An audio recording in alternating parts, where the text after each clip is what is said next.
South Park continues its ruthless deconstruction of the MAGAverse with Season 27, Episode 2, Got a Nut, this time shifting its focus to the world of right-wing, quote, debate content and the spectacle of ICE raids. If the season premiere depicted a political environment where people's most sacred beliefs are reduced to ammunition for stoking tribal sentiments, he doesn't even act like a Christian. Why is he pushing it on our kids? Then in their follow-up episode, Matt and Trey build on that idea, reflecting on how in a world shaped by the so-called first podcast election, stirring up outrage online isn't only good for forming a political base, it's also really good business. So, you know, as a kid, if you could do a podcast, say some really divisive then you could make your nut.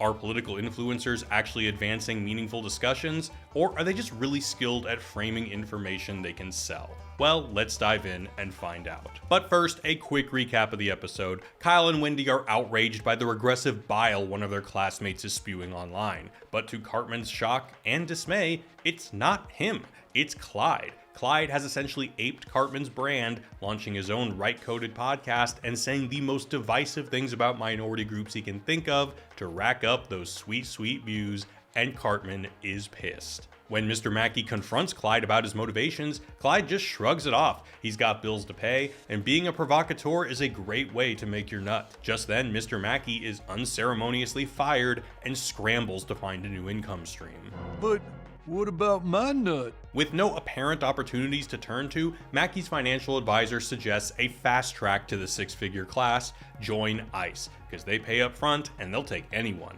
So Mackey joins up and watches a nice orientation video starring none other than Homeland Security Director Kristi Noem, aka Ice Barbie, who takes a break from killing dogs to welcome the new recruits. Meanwhile, Cartman becomes obsessed with reclaiming his throne as South Park's top right-wing troll. Determined to outdo Clyde's viral campus debate stunts, he spirals into a full-blown chronic master debating problem, which he insists is productive and totally normal. Mackey embarks on a series of obscene ICE raids, including a sting at a Dora the Explorer event and one in heaven. At the Charlie Kirk Master Debater Awards, Clyde wins an all-expenses-paid trip to a 5-star resort, much to Cartman's fury. Back at the bank, Mackey's advisor informs him that even though he's making more money, his nut has grown too. Fortunately, the president is impressed with Mackey's ICE performance and wants to make him the new face of Homeland Security, which means a big raise. Mackey lands in Mar-a-Lago, but things get weird when Trump takes off his pants and brings him to Satan, so he books it and stumbles upon Clyde.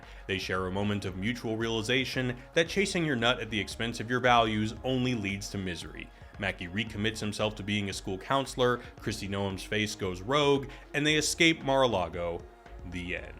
Let's start with Clyde and Cartman's grift. Honestly, I found this plot to be a pretty devastating analysis of how modern political content is produced. The take is basically that in our new media ecosystem, you don't even have to be a political ideologue to function as a mouthpiece for political interests. The way these content platforms are designed, rewarding outrage, tribal loyalty, short-form dunking, that provides all the incentive necessary to turn apolitical opportunists into partisan hacks. Principles aren't required because the attention economy rewards emotional, reactive content and cheap rhetorical victories. Now, to be clear, unlike Clyde, I think Charlie Kirk does believe much of what he says and is very clearly driven by a political agenda. But like Clyde and Cartman, he's representative of a certain corner of the internet where the focus is less on dialogue and exploring ideas and more on generating viral content by scoring points and one-upping people. I have my arguments down rock solid. These young college girls are totally unprepared, so I can just destroy them and also edit out all the ones that actually argue back well. In the episode, Clyde and Cartman rack up these so-called victories using two main tactics. One, using bad faith rhetorical moves, and two, activating tribal sentiments. For example, when Butters asks Clyde something about bagels, instead of answering the question, Clyde quickly pivots to something unrelated. So let me ask you this, what is your definition of a woman? What is my what?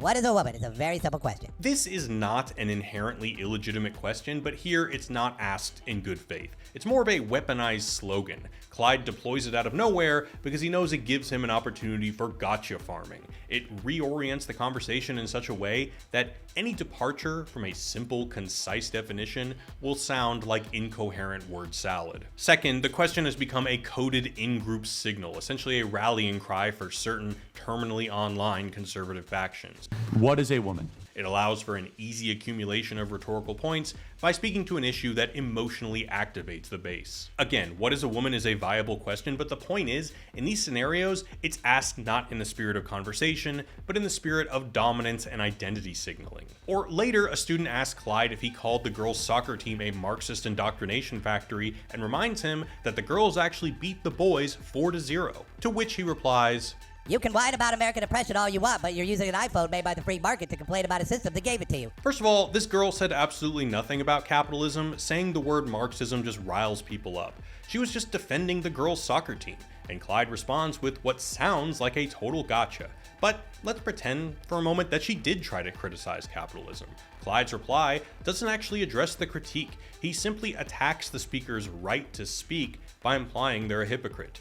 It's an attempt to delegitimize the speaker without engaging with the actual ideas. It's a classic example of a moral purity trap, where the critical voice is held to an impossible standard of purity. If you own an iPhone, your entire perspective is invalid. It's a ridiculous point to make. It's like telling someone they can't critique capitalism unless they live in the forest and only eat berries. Nobody lives completely outside the system, so proposing that only those who do can criticize it is pretty convenient. Anyway, when Cartman takes the spotlight in his Charlie Kirk getup, he slips into another classic. A student asks him about his stance on reproductive rights, and he says, If a pregnant woman is killed and the baby dies too, why is the killer charged with a double homicide? Well, because... Here, Cartman performs a pretty slick rhetorical sleight of hand. He reframes a biological and moral issue as a legal one, ignoring the fact that the reproductive rights debate is about whether or not the law reflects certain moral standards. Because, again, it's not about political discourse in any serious meaning of the term. It's about simulating intellectual dominance, mic drops, and checkmates, which is why it's termed master debating. Eric, are you all right in there? Yeah, I'm fine, Mom. I'm just in here master debating. It's about getting off. It just feels so good. Thus, the double meaning of the episode's title, Got a Nut. But before we break that down, I want to tell you guys about this video sponsor, ExpressVPN. ExpressVPN is a virtual private network which acts as a secure encrypted tunnel between your device and the internet. While the app runs in the background, it protects your data, allows you to access content from around the world instantly, and keeps your online activities private. I've got ExpressVPN on my phone, my TV, my computer, my wife's computer. We use it every day. Why? Couple reasons. One is that everything important is done online these days, and your internet connection isn't always secure. Public Wi-Fi hotspots can be risky, as they provide hackers with a great opportunity to steal your private information without you even realizing it. But I'm at my most productive when I'm riding in a cafe with my dog, so thankfully with ExpressVPN, this risk disappears with a single click of a button. Second, I'm a movie lover living abroad, so I gotta have ExpressVPN on my TV. You may not realize this, but all the major streaming services restrict what content you can view based on your geographic location. But by connecting to ExpressVPN servers located across 105 countries, I can view anything available in each of these countries. So I always have access to the largest number of movies, no matter where I am. Plus, a single subscription covers 8 devices. So if you want to access content from anywhere in the world, browse the web privately and protect your data, find out how you can get 4 months free by scanning the QR code on screen, clicking the link in the description box below, or by going to expressvpn.com/JaredBauer. And now, back to the show. Alright, so the title's double meaning. It's got a nut in the sense of the slang term that means doing the bare minimum you need to financially survive, but also got a nut as in, well, you know, gotta get off. And that's the point. Just as terms like political discourse and debate can be veils for tribal signaling and dominance rituals, making your nut can become a disingenuous justification for selling your principles in exchange for comfort and pleasure. I understand you have to have your principles. It's just, they are offering new recruits about $100,000 salary. Say what now? Mr. Mackey begins the episode shunning Clyde for profiting off divisive issues, and then proceeds to insert himself into quite possibly the most divisive issue of the day, ICE raids. And why? Because he's seduced by that 6-figure salary and $50K signing bonus. Signing bonus? Your nut, in its colloquial definition, is what you need to survive, but actually, it's often used as an excuse to justify cutting moral corners to pursue more and more. Like the banker says, You see, as you make more money, your nut actually gets bigger. In other words, the more you have, the more you think you need, and the more you're willing to give up to get it. When Mackey lands at Mar-a-Lago, it's depicted as a kind of surreal island paradise, a mix of Epstein's Island, a cush retirement home, and Sosa's compound from Scarface. Flirtatious women, beautiful nature, oily massages from... never mind. It's pure pleasure. As Trump says, Mar-a-Lago is for everyone that's got a nut. no surprises that South Park ultimately paints a pretty bleak picture, a cultural moment defined by a glaring lack of principle.